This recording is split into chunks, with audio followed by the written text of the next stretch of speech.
anniversary of the Sandy Hook Elementary shooting, Gun Sense Vermont is hoping to bring awareness to a problem they say has been too often put into the spotlight. Gun violence occurs every day in communities across the country, and there's an average of 90 people killed per day due to gun violence. A local gun shop owner says people who commit violent crimes are often not law-abiding citizens. If they were to enforce the laws, we wouldn't have, habitual offenders. But usually what happens is these people that do most of the crimes are people that have already been in jail and let out on good behavior, or they don't have room in the jail cells. Gun Sense Vermont says more stringent gun laws could help prevent incidents like Sandy Hook. That includes expanding universal background checks. We know, gun shop owners who are very serious about that need, and they abide by that law. Unfortunately, in cases of personal transference or transfer to a family member, it's not necessary. As always, if somebody wants a firearm and they're a bad person, they're going to go and break into somebody's house, or they're going to find,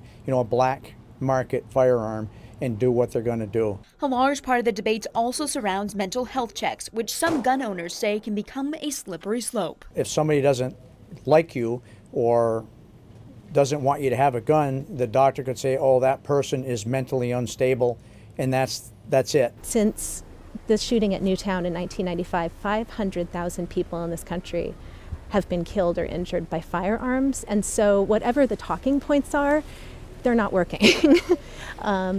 And change has to happen.